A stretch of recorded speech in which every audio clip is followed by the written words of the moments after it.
tamunya baru datang.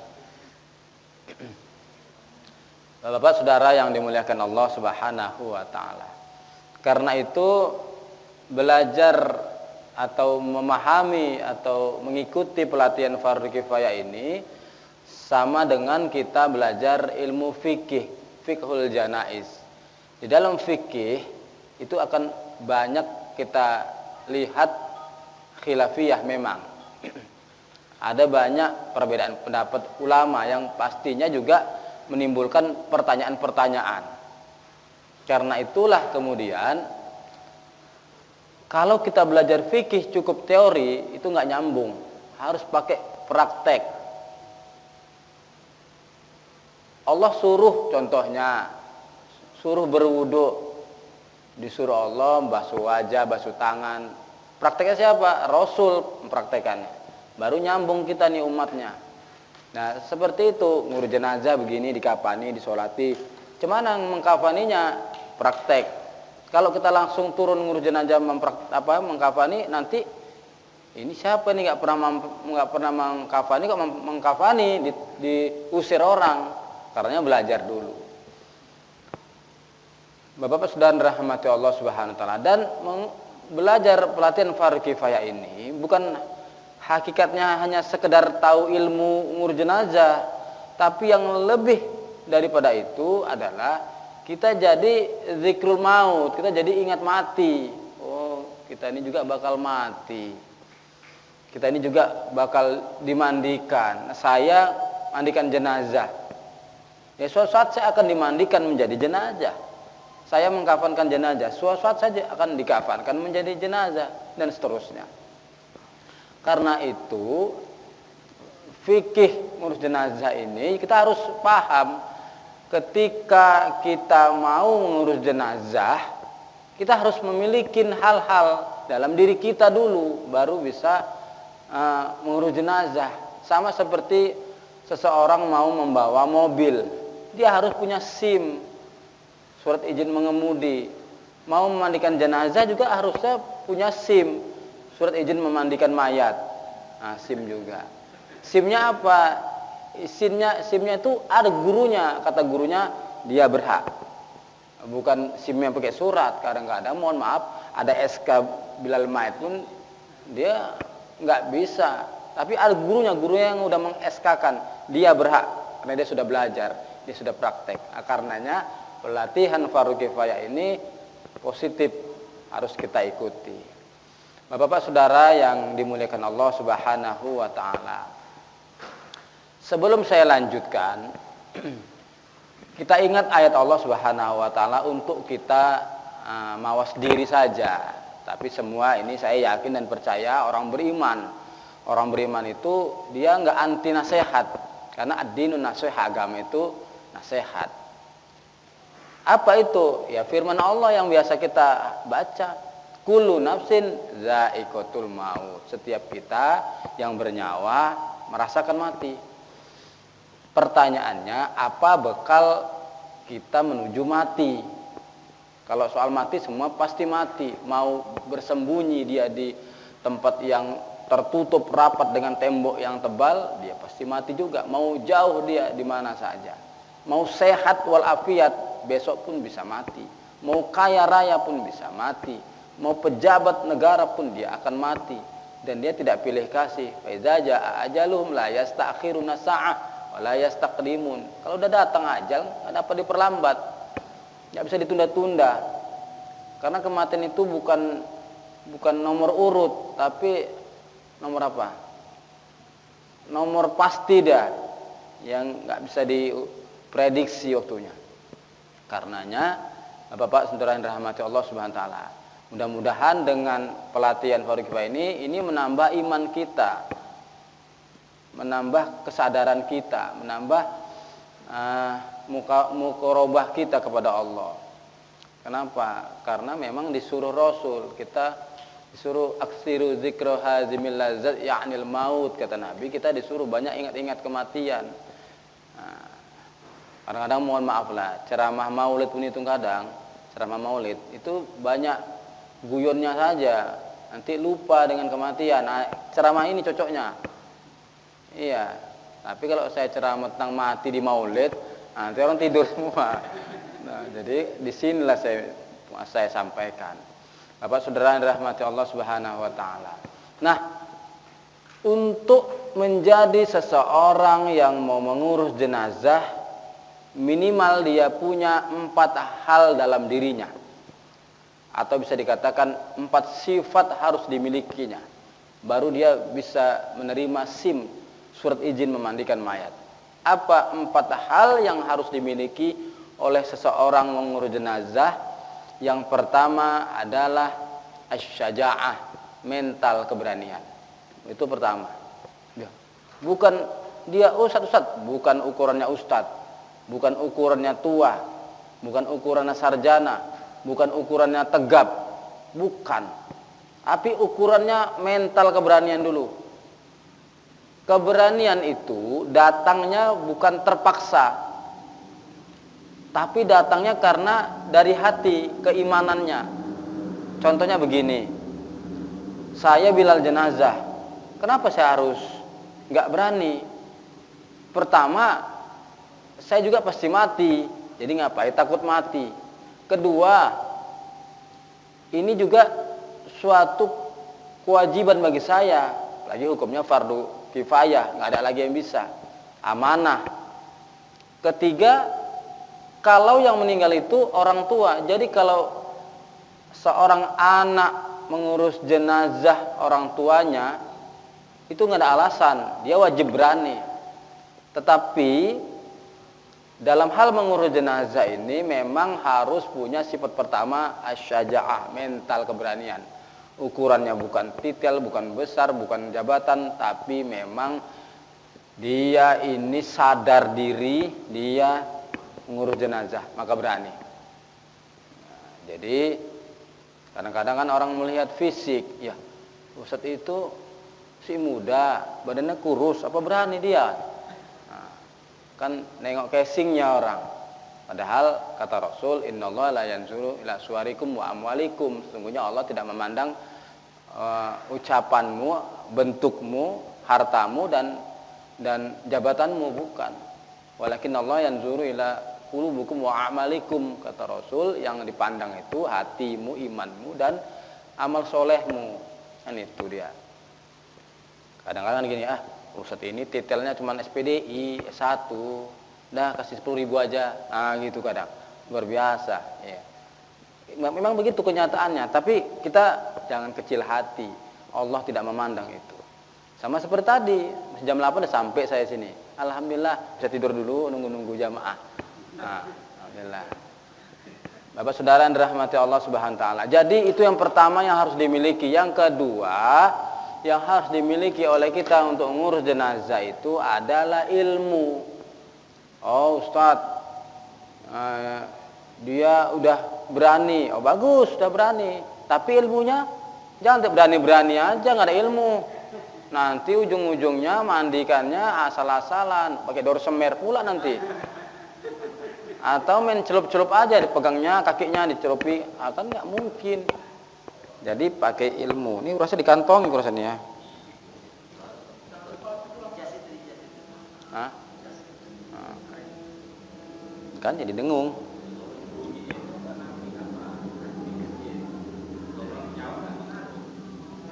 Baik, kita lanjut saja. Nah, jadi Bapak-bapak saudara yang dimuliakan Allah SWT. Jadi sudah punya keberanian, bagus. Yang kedua harus punya ilmu, ilmu fikihnya. Ya, minimal rukun-rukun mengurus jenazah, memandikan, mengkafankan, menyolatkan, menguburkan. Kalau Bilal jenazah itu 4 ini harus bisa. Kalau untuk pemula minimal memandikan punya mental, mengkafankan lihat-lihat dulu, membantu-bantu. Kalau nyolatkan semua tahu. Kalau ada yang nggak tahu nyolatkan jenazah gawat, pakai rukuk pula dia, pakai sujud, sampai viral ada itu nama Tuhan. Gitu. Kemudian dia sudah berani, sudah punya ilmu, bagus. Yang ketiga harus punya sifat karakter amanah dalam dirinya. Emang harus amanah, nggak bisa ini memang dia sudah jadi jenazah, memang dia sudah meninggal, tapi dia dibebankan kepada kita, amanahnya sudah kita terima. Maksudnya apa? Apa saja penyakit-penyakitnya jangan dibeber-beberkan ke orang lain, itu aibnya. Dan bagaimanapun bentuknya udah cukup jaga lisan, dan auratnya pun tetap dijaga, jangan sampai terbuka. Berat memang untuk menjaga amanah ini. Nah, kalau Bilal ini memang menjaga amanah, apalagi amanah orang hidup, orang mati aja kita jaga, apalagi hidup. Orang sebaliknya sibuk minta amanah, minta dipilih, minta pilih aku. Kalau udah pilih nanti kuaspal semua kan, begitu banyak minta amanah kan. Udah terpilih, amanah dapat, dia lupa. Kenapa? Karena dia nggak dimulai dari yang orang mati. Jadi artinya apa? Orang ngurus jenazah ini sudah punya punya ilmu, dia harus amanah, jaga betul. Kadang-kadang begitu, mampu, sanggup dia udah bisa mandikan jenazah, cerita kemana-mana. Tadi aku mandikan jenazah, barulah aku tahu. Nah, kenapa Pak? Banyak kali panunya, ya, nggak boleh bilang panunya. Entah bentuk tubuhnya, giginya boneng rupanya, nggak boleh, dijaga betul itu. Nah, bukan nanti kalau kita bilang dia hidup lagi dia datang kita malam-malam, bukan. Itu adabnya, itu harus dimiliki sifat amanah. Yang keempat yaitu kesabaran, harus sabar. Keberanian, ilmu, amanah, sabar. Sabar di sini maksudnya di depan jenazah nggak boleh sampai meratap. Nangis boleh saja, air mata keluar, suara tak boleh keluar. Lagi ratapan, semakin diratap semakin tersiksa jenazah itu. Itu untuk siapa? Biasanya itu untuk anak yang ngurus jenazah orang tuanya. Itu gampang nangis itu. Nengok baru nangis, mengkafani nangis, nggak siap dia, belum siap. Jadi sabar di sini juga maksudnya tidak boleh terburu-buru. Walaupun ada hadisnya, asri'u bil janaiz, segerakan ngurus jenazah. Maksud menyegerakan itu nggak boleh tunda-tunda. Tadi malam meninggal, ya pagi segerakan mandi, paling lama asar. Nah, jangan tunggu nginap satu malam. Itu jenazah, itu manusia kalau meninggal namanya jenazah. Kalau hewan mati namanya bangkai. Tapi kalau bangkai baunya sama orang mati jenazah yang sudah lewat 3 hari, lewat 24 jam, baunya lebih parah manusia. Gitu dia. Makanya nggak boleh tunda-tunda, segerakan. Tunggulah Pak Ustadz. Ada ini anaknya masih di Singapura, masih di Amerika. 3 hari lagi Pak Ustadz. Nggak bisa 3 hari lagi, jangankan 3 hari. Makanya itu jenazah waktu dibaringkan itu sunnah dikasih wangi-wangian. Karena 24 jam dia ada kan, udah mulai itu. Itu pun adab-adab meletakkan jenazah orang takziah pun ada itu. Bukan sembarang letak gitu. Posisinya menghadap kiblat. Karena kiblat kan, kepala di sana, kaki di sini. Tangan disedekapkan.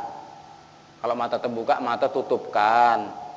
Tutupnya cemana? Pakai tangan kanan, disorong nih bola mata apa nih?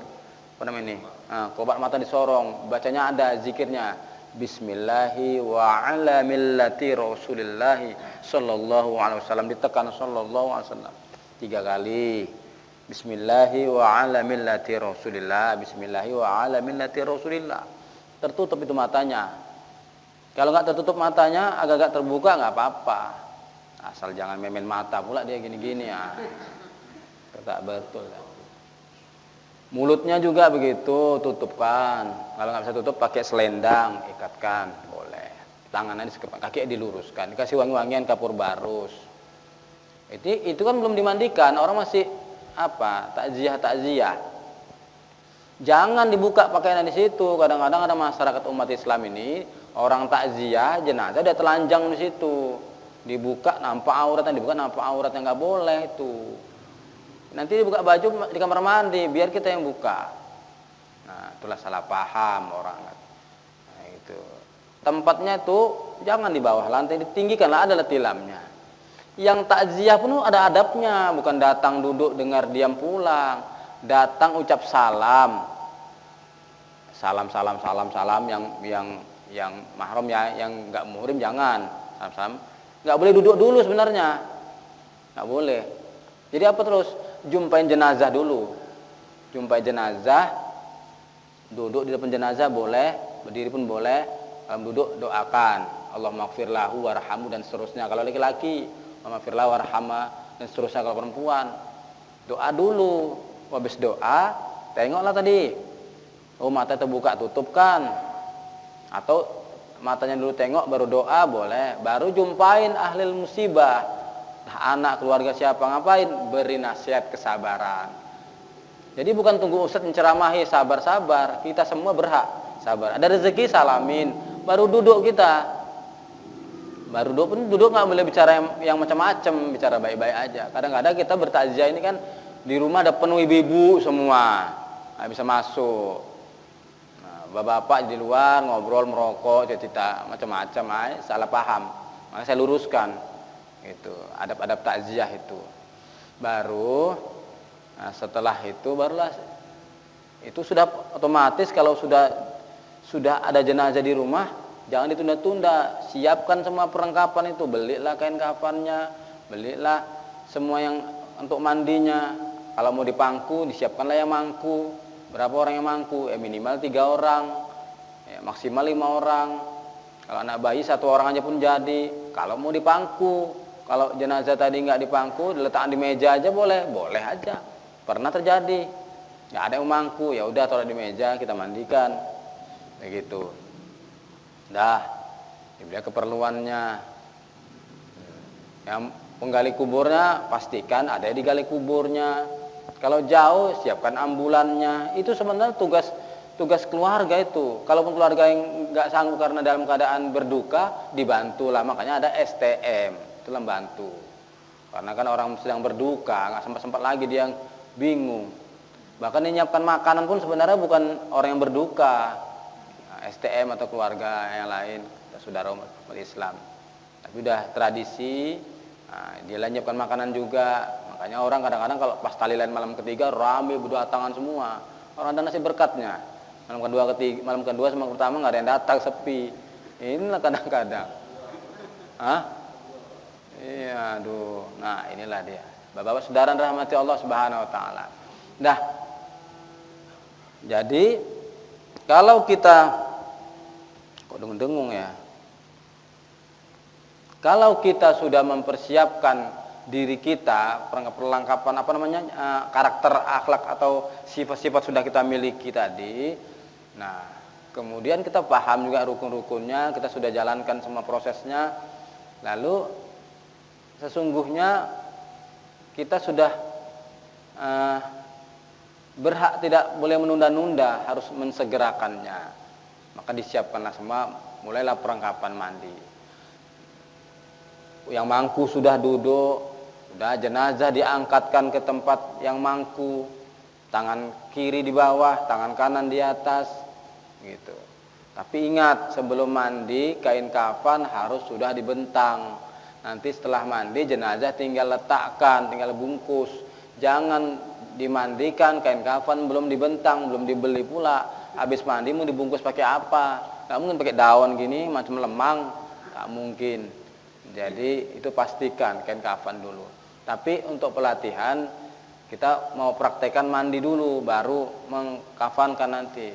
Masalahnya ini kan kita datangnya orang-orang tua semua nih. Nah, kita nih cuman berapa orang. Nah, segan saya tunjuk kesadaran sendirilah siapa yang berhak jadi mayat hari ini. Nah, siapa yang bersedia jadi model mayat. Kalau nggak ada, nggak jadi nih, karena harus ada mayat. Tapi tak sampai dimandikan, tak sampai disolatkan sama dikuburkan, cuman cara mandi, cara kafan. Bersedia ya? Iya, harus sedia. Harus ada yang bersedia, nggak apa-apa. Orang cuman berbaring aja kok, nah, enak. Kain kafannya udah ada. Kain kafan bukan bekas orang meninggal. Itu latihan-latihan aja ini. Itu kalau mau betulan kerandanya ada. Baik. Jadi jenazah itu diangkat. Jenazah diangkat sudah diterima sampai di kamar mandi, jenazah itu jangan langsung dimandikan. Kita sudah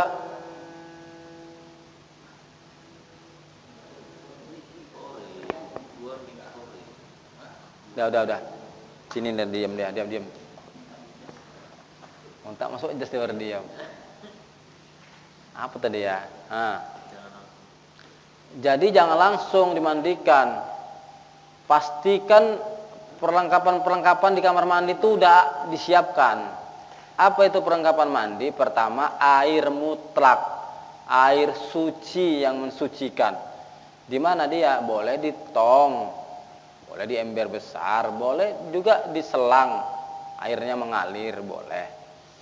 Apalagi yang disiapkan kalau rukun memandikan jenazah ini, dalam mazhab Syafi'i itu ada dua, niat sama meratakan. Ada pendapat ulama lain satu, meratakan aja nggak pakai niat. Yang mana aja boleh, supaya kita nih perbuatan kita nih tahu mau ngapain, pakailah niat. Nah, tapi intinya perlengkapan tadi siapkan. Air sudah ada, tempat mandinya di luar dibuat. Kenapa di luar, nggak di kamar mandi? Karena kalau di kamar mandi rumah itu boleh jadi kamar mandinya itu ada WC. Karena ada yang zikir-zikirnya nanti kita baca. Kalau di WC kan nggak boleh berzikir. Maka dibuatlah kamar mandi di luar pakai tirai. Pastikan tertutup semua, atas samping kanan samping kiri. Jenazahnya sudah dipangku di dalam. Yang mangku pun sudah pastikan dia tanpa ada yang mengganggunya. Baju-baju celana basahan. Terus orang-orang yang mampu sabar, nggak meraung di dalam kamar mandi. Pastikan air sudah disediakan. Lalu juga air wangi-wangian, itu sunnah, nggak wajib. Tapi namanya sunnah kan pahala, bagus, menyempurnakan itu sunnah itu. Air wangi-wangian itu apa? Air wangi-wangian itu kalau pada masa Nabi pakai daun bidara. Kalau sekarang nggak ada daun bidara, boleh pakai sabun. Sabun merek apa? Terserah merek apa saja. Yang penting dia nanti bisa berbusa, berbuih. Jadilah air sabun. Itu dibedakan embernya. Nah, adalah gayungnya juga disediakan. Antara untuk sabun dengan untuk air mutlak beda gayungnya. Mau tambahan lagi wangi-wangiannya? Boleh. Pakai kapur barus, boleh pakai bubuk kayu cendana, boleh tambah lagi jeruk purut yang dipotong-potong, boleh. Itu sunnah, tambah wangian. Kalau udah wangi bagus, karena jenazahnya kan mengeluarkan bau. Itu jenazah atau manusia udah meninggal, itu aroma perutnya itu keluar tuh dari mulut. Makanya ditutup dia waktu orang takziah itu tutup. Nanti datang lalat, datang semut, datang macam-macam kalau nggak ditutup. Telinganya juga, makanya ada dikasih kapas hidungnya, telinganya. Itu maksudnya. Kalau ada aroma yang tak enak tutup. Nah, itu bukan supaya kok nggak dikasih kapas, nggak keren. Bukan masalah keren. Masalah itu gunanya. Nah, jadi sudah adalah, sudah siapkan gayungnya, disiapkan juga, mana tahu ini nanti ada kotoran-kotoran keluar, siapkan kapas di dalam itu untuk membersihkan, mana tahu persumbatan. Siapkan juga lah apa namanya itunya, katembat ya namanya ya. Kalau dulu kan lidi kasih kapas zaman dulu itu. Siapkan untuk bersihkan matanya, hidungnya, giginya, kukunya, telinganya, itu bersihkan. Dan kita pun yang memandikan pakai perlengkapan juga untuk menjaga supaya tidak kena aroma yang tak baik, tak sedap. Pakailah masker. Sebelum ada corona ada pakai masker kita mandikan mayat itu. Nah, pernah saya diundang, Ustadz, ada orang meninggal Pak Ustadz, bisa mandikan jenazah. Di mana? Di daerah apa tuh?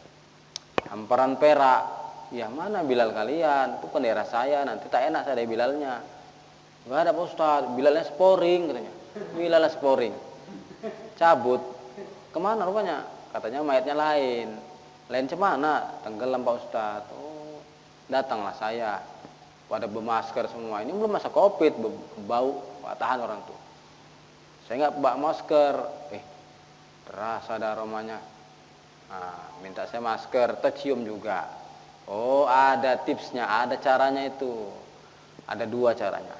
Pertama, saya ambil bubuk kopi sesendok secukupnya. Saya bungkuslah dengan kain. Saya letakkan di dalam masker saya. Jadi saya mencium bubuk kopi yang terbungkus itu menutupin hidung saya saja. Nggak tahu orang tuh, Ustaz ini nggak tahu bau dia, mantap kali, apalah bacaan amalannya katanya. Ada bubuk kopi, itu cara pertama. Cara kedua, kalau nggak ada bubuk kopi, datang aja kita, hirup aja baunya dalam-dalam.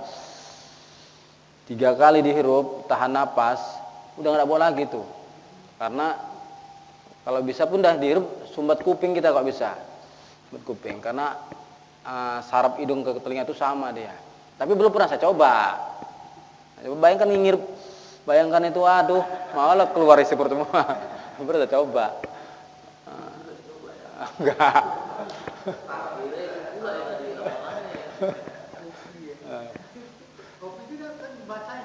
Enggak, bubuk kopi. Nanti tapi jangan kopi langsung lari.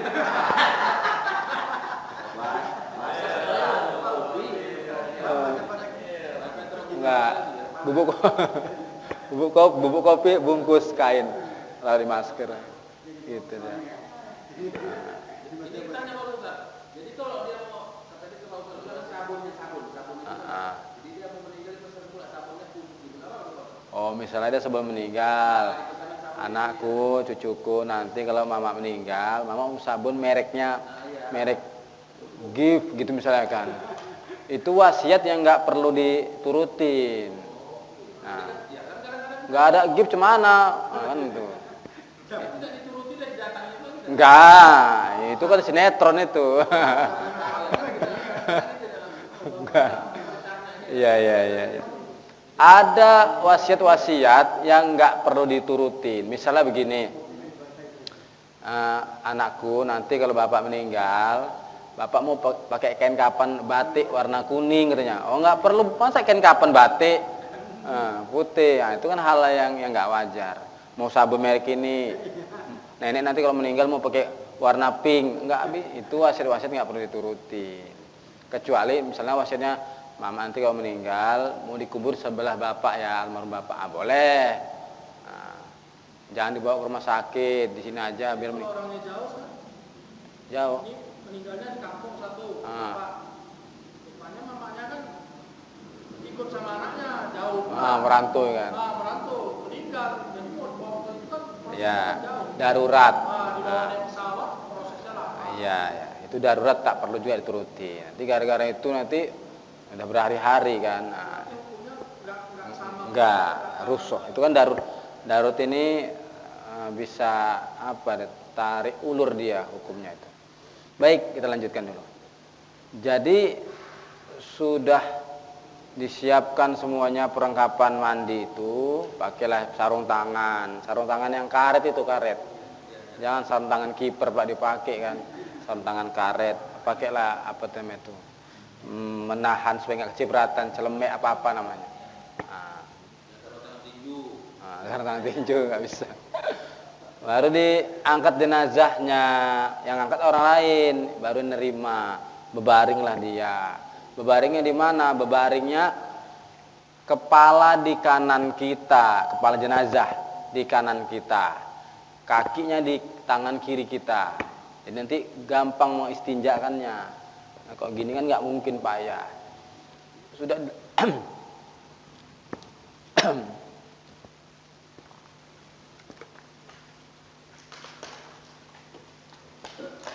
sudah diletakkan, sudah yang angkat keluar, jangan langsung mandi, tapi dilepaskan semua yang mendinding kulitnya. Apabila dia pakai baju, dilepas bajunya. Apabila pakai celana, pakai dalaman, lepas semuanya. Kalau rambutnya panjang, yang masih terkucir, masih tercocang, masih tersanggul, diuraikan rambutnya. Tak boleh dipangkas. Jadi dia Ustaz gondrong, kemana? Kapan pangkasnya? Pangkasnya waktu hidup di tukang pangkas. Saya bukan tukang pangkas, saya Bilal. Nggak boleh ngambil-ngambil sebagian tubuh jenazah. Nah, begitu. Terus begitu juga dengan kukunya panjang, jangan dipotong di situ. Itu udah bagian dia. Jadi dia kukunya panjang kapan potongnya? Potong kuku waktu masih hidup, tiap hari Jumat sunnah potong kuku. Begitu, jangan di situ dipotongin. Pakai kerabu dia, anteng-anteng, bertindik-tindik lagi bahkan ada orang itu. Itu dilepas dulu. Itu menutup kulit itu, mendinding dia. Pakai tindik di hidung, banyak orang bertindik-tindik kan, sampai alisnya, sampai bibirnya tengok, masya Allah. Pakai cincin dia, batu akik mau apapun, lepas dulu itu semua. Pakai jam, pakai gelang, pakai kalung. Bahkan kalau ada yang menempel di kulit, entah bekas cat-cat tadi dari rumah, mana tahu tadi baru ngecat rumah, jatuh ketimpa tangga, kesiram cat, masuk paret, mati. Nah, namanya udah ajal. Catnya itu bersihkan dulu. Misalnya kena sisik-sisik ikan pun bersihkan dulu, jangan main siram-siram aja. Bahkan kena bekas impus-impus, bersihkan dulu. Kecuali sudah ke dalam kulit, nampaknya bekasnya ada, tapi udah nggak di luar itu. Contohnya apa? Tato. Tato kan buatnya pakai jarum, udah masuk ke pori-pori, sah mandinya. Tapi kalau tato anak-anak yang gambar kupu-kupu itu, yang pakai logam dikerok, buka, itu dibersihkan lah, yang di atas kulit. Nah, itu yang di atas gigi itu apa namanya itu? Behel itu kan bisa dibuka itu. Nah, behel gigi yang kaut-kaut itu Pak, buka itu. Kecuali gigi palsu. Gigi palsu pun tengok giginya. Ada gigi palsuan, ada gigi palsu beneran. Gigi palsuan itu dia bisa buka pasang. Pagi-pagi sikat gigi, gosoknya pasang lagi. Itu palsu-palsuan. Kalau palsu beneran, lengket dia sudah permanen di gusi. Nggak bisa buka lagi. Nah, hukumnya gimana? Udah rukhsah juga, dispensasi, dimaafkan. Jangan pula nanti ambil pahat, dipahat, tok, ambil parang atau diambil tang. Nggak boleh lagi menzolimi. Gitu dia. Nah, sudah terbuka semua, udah nggak ada yang mendinding, baru mulai mandi. Mulailah mandi. Ini pastikan yang ditutup jangan terbuka. Mandi tapi aurat pastikan. Mana yang tertutup? Kalau laki-laki dari pusat sampai lutut. Pastikan kain panjang nutupinnya. Kain panjang itulah yang seperti inilah. Kain panjang ini ya, nutup semuanya. Kemudian kalau perempuan itu dari leher sampai mata kaki tertutup. Baru siramannya itu sunnah hitungan ganjil. Tapi kalau nggak tahu udah ganjil tak genap ini, yang penting rata. Dari mana mulainya? Dari kepala. Baca niatnya boleh, nggak perlu dilafazkan nawa itu, nggak perlu. Dalam hati aja, sengaja aku mandikan jenazah ini fardu kifayah karena Allah Ta'ala. Dan siraman pertama itu ke wajahnya, ke kepalanya. Pas bagian mukanya sunnah tahan gini atau tahan gini, jangan langsung disiram.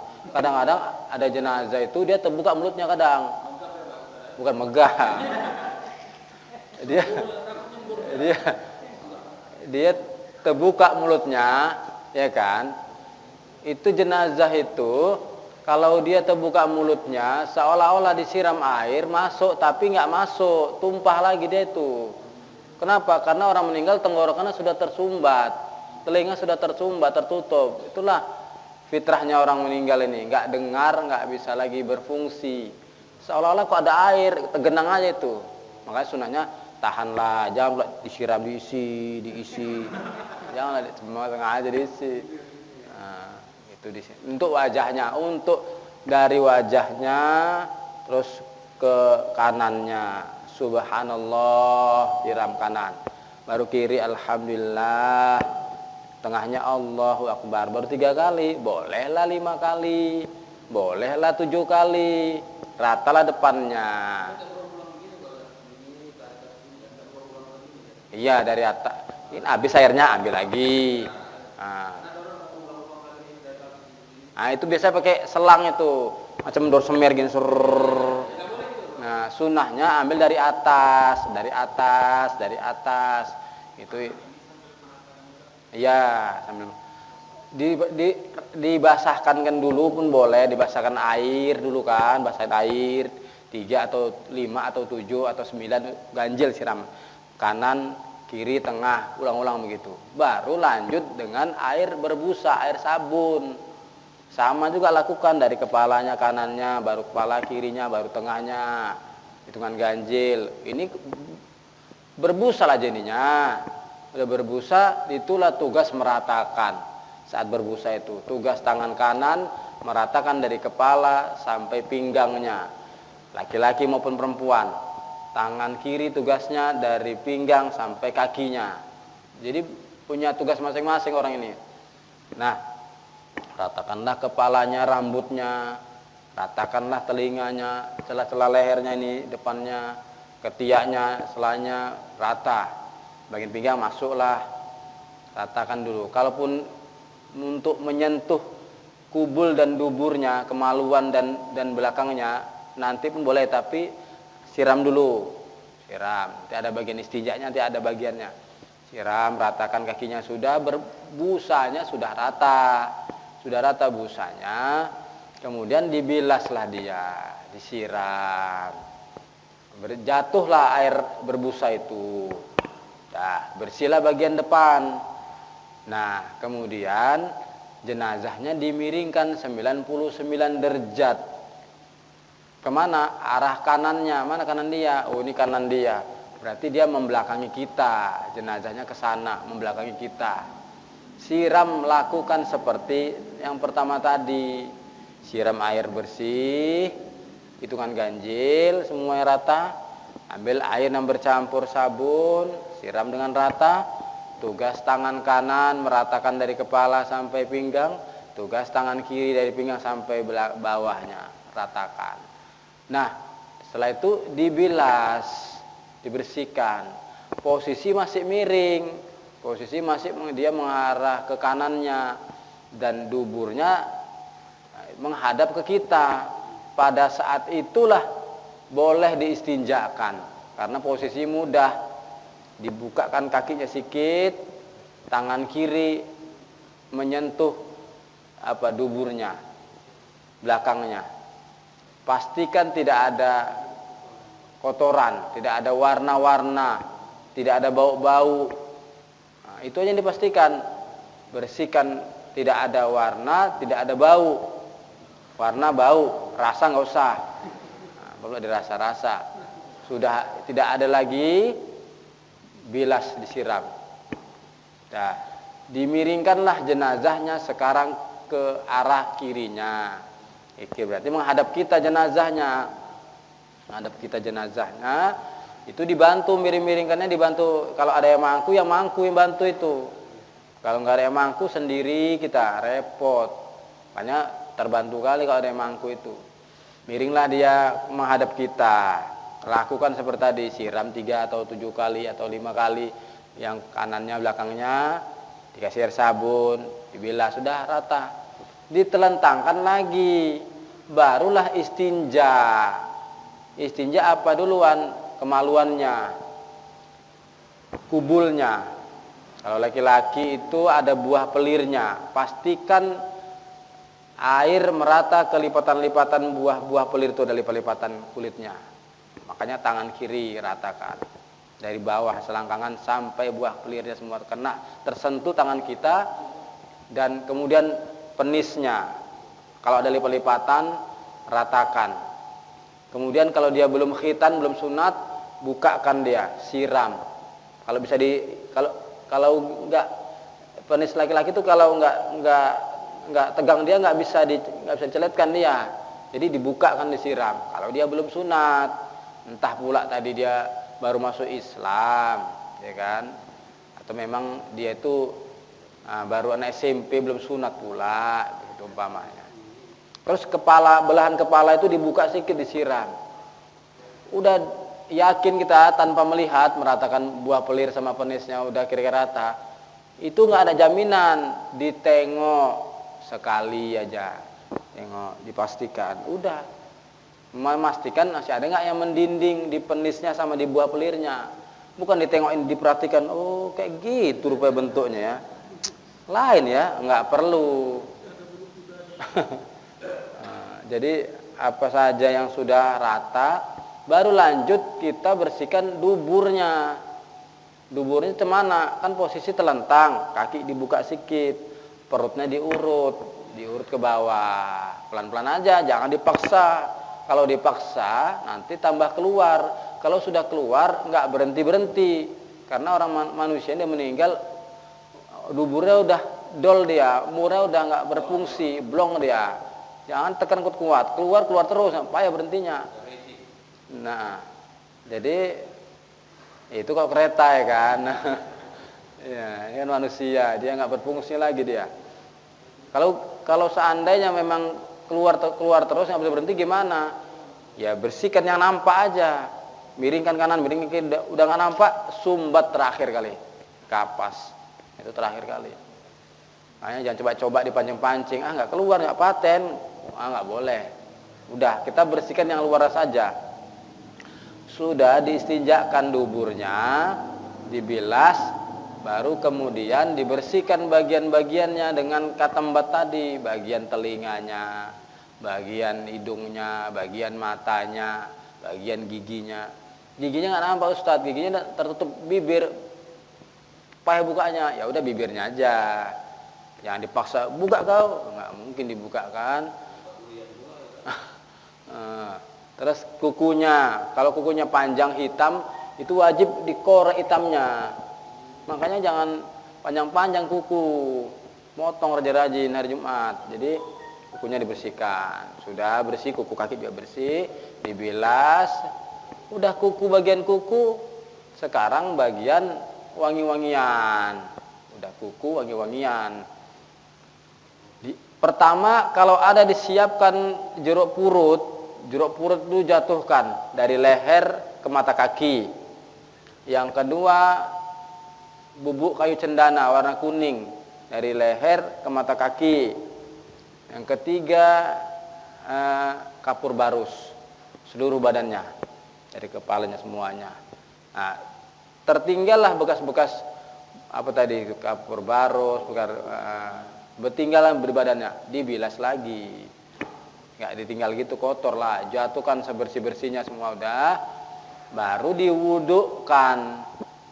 Wudukkannya gimana? Kalau bisa berdua, kalau sendirian payah, karena sunnah membasuh pakai tangan kanan kan, nggak mungkin nanti kalau tangan kiri payah. Nah, jadi berdua, satu nyiram, satu meratakan, nyiram tangan, dan kita meratakan kepala, telinganya, macam wudhu lah. Cuman iya kayak kenetnya kalau memang ada. Nah, makanya kalau ada Bilal nanti di sini, Pak Bilal itu nggak boleh dia rangkap semua, dia harus panggil satu orang sini sebagai pembelajaran juga. Karena kan yang berhak ngurus jenazah itu dalam fikih Islam, yang berhak mengurus jenazah itu yang pertama adalah ahli musibah. Ahli musibah itu siapa yang berhak? Kalau ibu meninggal, anak perempuannya, nggak ada anak perempuannya, ya kakaknya atau ibunya atau saudara perempuannya lah. Bahkan kalau nggak ada perempuan, tanya suaminya, karena suami boleh mandikan istri, almarhum istri boleh mandikan almarhum suami. Itulah kalau memang ada, jarang itu. Itu kan waktu malam pertama tuh dia aku cinta padamu setia sampai mati, setia sampai mati, udah mati suruh mandi sendiri. Nah, jarang itu. Jadi sebenarnya yang berhak ngurus jenazah itu ahli musibah. Udah nggak ada kali Ustadz. Nah, barulah yang berhak yang kedua, petugas. Nah, petugas pun nggak boleh sendiri, nggak boleh dia merasa paling bagus. Ajaklah anak-anaknya, minimal membantu, memangku dan sebagainya. Begitu juga kalau meninggal seorang laki-laki, seorang ayah, anak laki-lakinya yang berhak duluan. Jangan aku Bilal, aku pinggir. Aku Bilal sini, aku ada SK-nya. Nggak boleh gitu Pak Bilal. Baca kitab, yang berhak itu ahli musibah. Bukan Bilal, bukan. Bilal itu terakhir. Biar tahu Pak Bilal itu. Ini kadang-kadang Bilal kan menang SK, nggak baca kitab dia. Sekarang memang bersalah Ustaz ya. Apa itu? Sekarang Iya, ke Bilal langsung. semua Bilal. Tanya-tanya. Nggak ada tanya-tanya. Aturan STM, gak usah telepon Bilal dulu. Tanya sama anak-anak almarhum, kalian ada yang bisa? Kalau bisa, nggak boleh telepon Bilal. Itu STM, makanya di pengajian STM datang, kita bahas bab itu. Jadi sepakatannya gitu. Saya gitu. Saya kalau diundangi, kalau diminta saya ngurus jenazah, saya datang, belum semandikan, saya panggil ya anak-anaknya. Abang bisa bang, mandikan? Enggak Ustaz, nggak berani Pak Ustaz, takut. Kok takut? Abang bisa bang? Enggak Ustaz, jijik, macam-macam. Kalau gitu udah berarti nggak bisa dipaksa. Ada yang jijik, ada yang takut, ada yang nggak pandai, macam-macam segalanya. Bisa, oh bisa Ustaz, orang dia tamatan IAIN kok katanya. Oh bisa, tinggal arahkan aja. Kita di dalam juga ngarahkan. Nggak boleh lepas tangan juga, karena dia teori aja tuh, cuman guru agama dia, cuman nggak pernah praktek. Di situ kita ajarkan. Sebenarnya begitu, cuman Bilal ini kan ini kesempatan nih, job nih katanya, jangan dipotong pola jatah. Lumayan ini, kalau sendiri gopek kemana katanya, karena itulah salah pahamnya. Jadi ya udah, kalau memang anaknya siap, anaknya dibayar biar uangnya balik ke keluarga.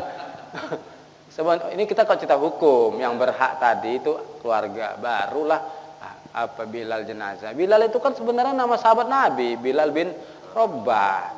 Cuma dipakai namanya, hak paten jadi Bilal mayat, ngurus mayat, Bilal taraweh, baca selawat, Bilal 1, Bilal 2, sholat Jumat. Ini Bilal semua, mau ke jalan pancing, ada jalan Bilal, sebelah kiri ada masjid Bilal. Ada Bilal di mana? Nuh, nampak muka awak, Pak Bilal katanya. Iya. Iya, benar Bilal jenazah apa? Bilal bin Rabah itu. Nah, ini kan kita kan ngaji, kita pahamnya di sini, kalau enggak paham. Nah, udah sampai mana tadi ya? Iya. Jadi yang berhak ngurus jenazah Bilal yang terakhir. Jadi kemudian setelah tadi diwudukan, nah itu dikeringkan. Kalau kita sekarang masih hidup, wuduk kita tuh jangan dikeringkan, makruh. Biar aja dia kering sendiri, ini dikeringkan pakai anduk mukanya. Apa-apa biar jadi nurul wuduk, cahaya wuduk nanti tuh ada nampak di akhirat. Kalau jenazah dikeringkan. Jadi habis diwudukan, dikeringkan, keringkannya pun kayak handuk ditimpa-timpa gini aja nya, timpa-timpa. Bukan diginikan. Ini namanya ngilatin kereta.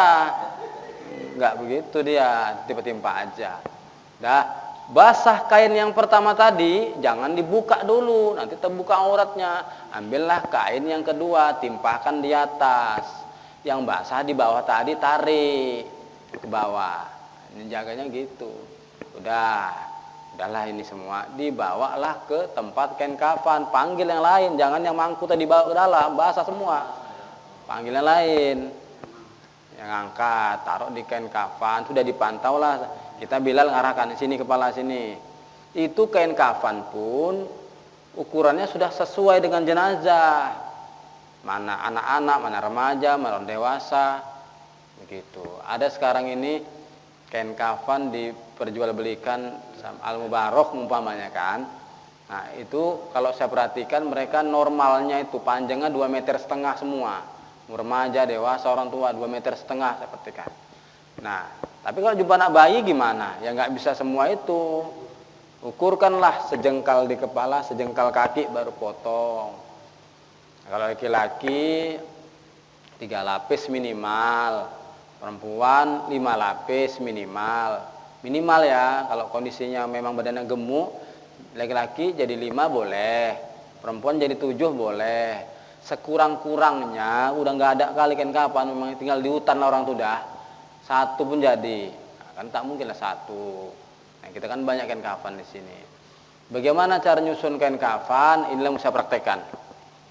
Tapi siap-siap habis disusun harus ada yang dibungkus. Itu dia, jangan lari. Ini kita keluarkan kain kafan ya, kita praktek menyusun kain kafan.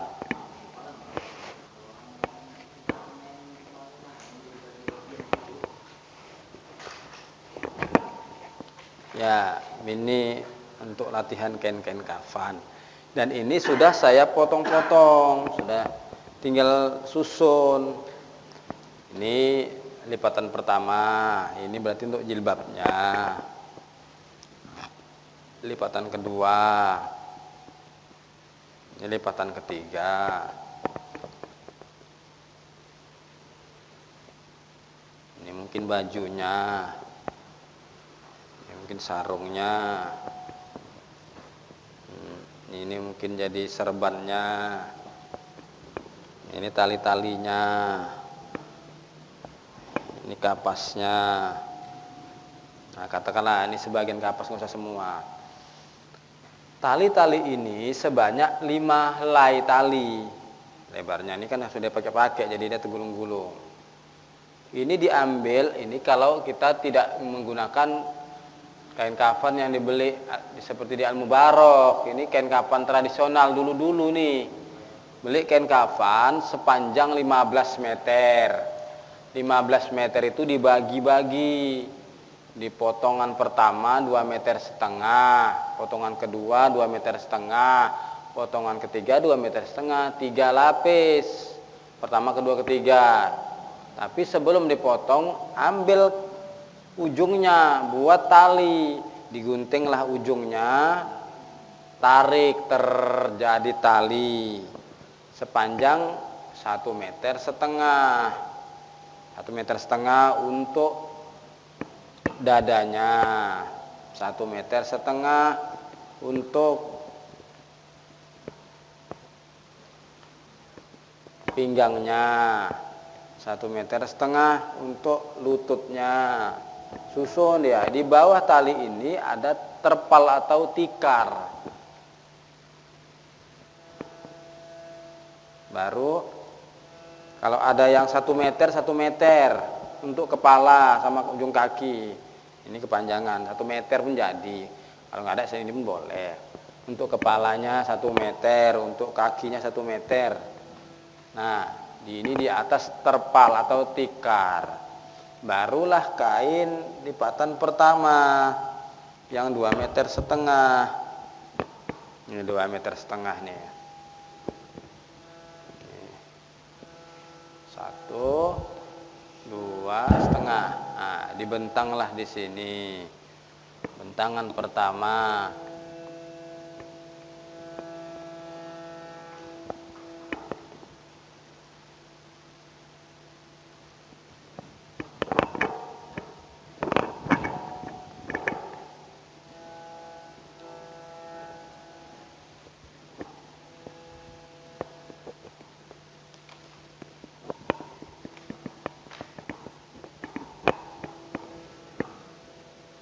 Nah, buka ini. Nah, ini lipatan pertama, udah lurus seperti ini. Kemudian baru lipatan kedua, sama lebarnya 2,5 meter. Kita tengok ini berapa meter ini, 2,5 kah ini? Ya, ini yang kedua, ditimpa di bagian kirinya, katakan di kanan, di sana kirinya. Dia ada 2 jengkal begini batasnya, tidak tertimpa semua. Nah gitu Pak, iya tadi salah lagi Pak. Iya. Dah 1, 2, baru yang ketiga sama 2,5 meter juga. Ini baju.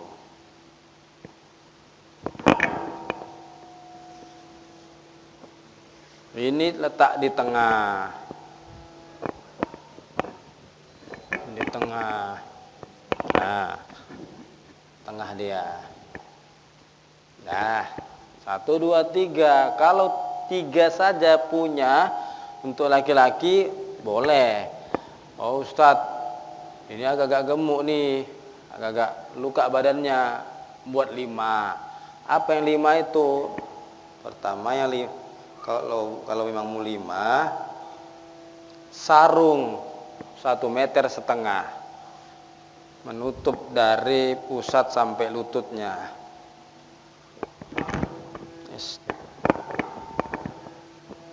Gini. Ini berapa meter ini? Kok lain ini? 1, 2. Oh, itu jilbab nih. Jilbab itu. Ya harus sesuai. Kalaupun nggak ada lagi, kita pakai juga. 1,5. Ini pun boleh. Ini sarungnya. Dah. 1, 2, 3. Ini tambahan. Sarung ini tambahan. Yang kelima berarti sama seperti perempuan. Perempuan begitu. Yang keempat sarung, yang kelima baju. Baju itu 2 meter. 2 meter begini buat, lalu letakkan gini. Jengkalkan 2 jengkal, 1, 2. Nah, di sini digunting huruf T digunting. Untuk masuk kepala nanti. Oh, perempuan sunnah pakai jilbab. Siapkan jilbabnya 1,5 meter. Ini kan cerita perempuan ini. Laki-laki kan nggak pakai jilbab, pakai serban kalau memang mau pakai serban atau pakai peci. Dah. Ini di bawah sini letak gini. Baru bajunya dibuka lebar. Baju dibuka lebar. Dah. Sudah susun. Letakkan kapas. Minimal 3 gulung kapas siapkan. Susun dari kaki terus gini sampai dadanya. Ambil kapas yang agak tebal, yang cantik, letakkan di sini jadi bantal. Sini bantalnya. Ini ada kapas. Kapasnya ditaburkan bubuk kayu cendana warna kuning itu. Sudah ditabur bubuk kayu cendana, kemudian sudah bisa jenazahnya diletak. Sini kepalanya ya. Sini kakinya, berbaringlah jenazahnya. Kemudian jenazahnya tadi kan pakai kain panjang dari kamar mandi. Kain panjangnya jangan dibuka dulu, kasihlah batas, nanti ada orang melihat. Kain-kain, lalu dibukakanlah sedikit-sedikit kainnya. Ambil kapas lagi, tutup dadanya, semua tubuhnya berkapas. Tariklah kainnya tadi, kapasnya sudah tertutup semua tubuhnya. Barulah ditutup, baru dibungkus. Bagaimana caranya? Naik dulu jenazahnya. Baru tahu saya. Coba sini bentar lu, bentar aja. Sebentar aja sini. Sini kepalanya. Enggak. Kurang kemari. Dah, iya, dah. Tadi ini udah anggap sudah ada kapasnya. Kalau dia perempuan, dia ditutup dulu bajunya gini. Kalau dia perempuan, ini kan yang begini. Ya. Kalau dia laki-laki, kalau diutamakan kalau ada sarungnya dulu. Ini ditarik mari. Kakinya lurus ini. Nah, baru yang pertama dilihat rambutnya. Kalau rambutnya panjang disisir, dikasih celah, dikasih bedak gitu. Iya, sunnahnya. Baru kalau dia mau pakai peci putih, pakaikan peci putih, jangan peci hitam. Itu pun peci putih yang dipakai sehari-hari sholat, bukan baru beli. Sebagai sajaah, sebagai bukti aja, saksi dia. Kemudian kalau perempuan dia langsung berjilbab gini. Umpamanya nih. Dia langsung pakai gini. Nah, gitu. Baru kalau laki-laki, perempuan yang ditutup itu dada duluan. Coba kemarin. Ini kan gini kan. Ini ganti dulu. Ini gulung ke arah kanan. Ini kanan dia kan. Digulung dia begini. Berarti tadi ini. Berarti ini. Nggak apa-apa. Ini dulu tarik. Ini ditarik. Iya. Ini Saya nunjukkan ngikatnya sebelah kiri. Iya. Ngikatnya sebelah kiri. Nah, di sini ngikatnya di sini. Kenapa? Karena kalau dia pun ngikatnya nggak boleh ikat mati, ikat simpul aja. Ikat simpul. Baru turun ke pinggang, gulung lagi ke kanan. Sini.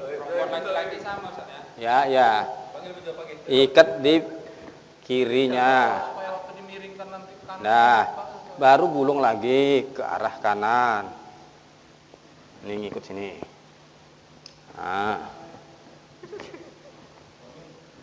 Nah, ikat simpul aja kok, nggak ikat mati.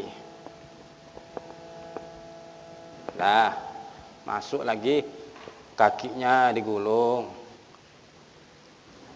Mana tali-talinya sini? Iya. Nah, ikatnya gini, ini kan.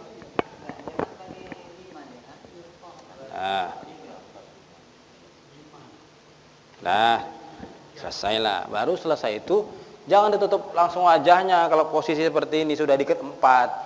Dipanggillah keluarganya, ziarah lah namanya, mendoakan. Sudah semuanya ziarah. Menziarah itu bukan mencium-cium, sebenarnya doa. Melihat terakhir kali berdoa.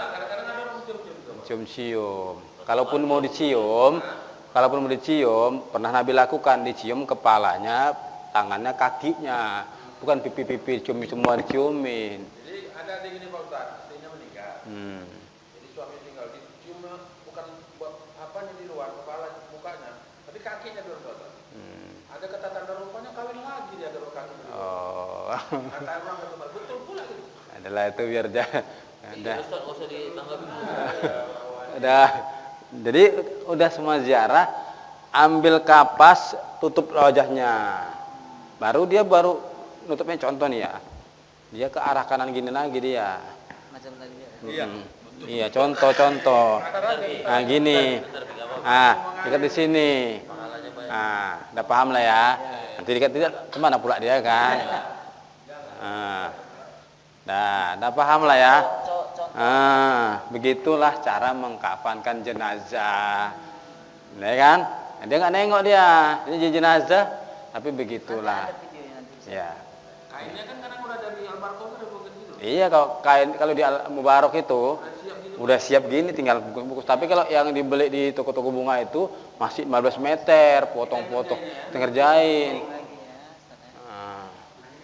Kalau udah paham kita buka nih. Nah.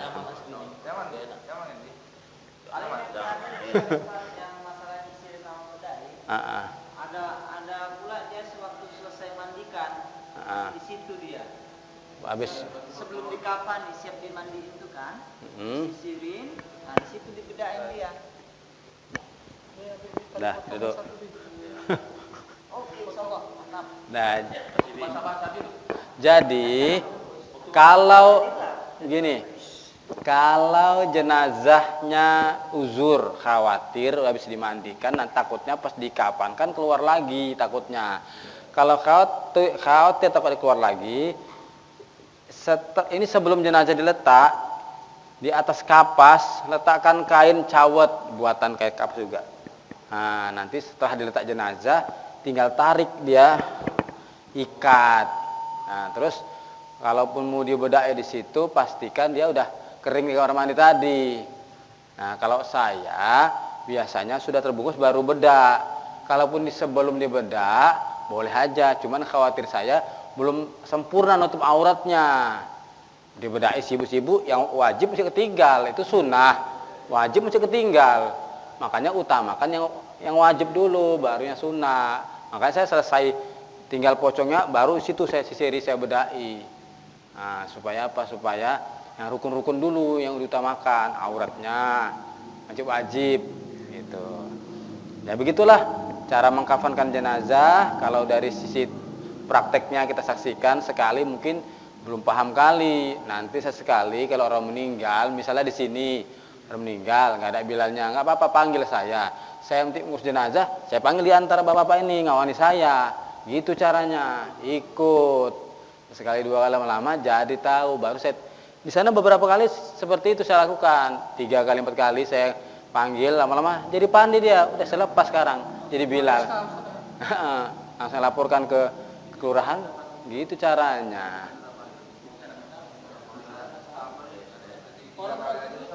Iya, bisa itu.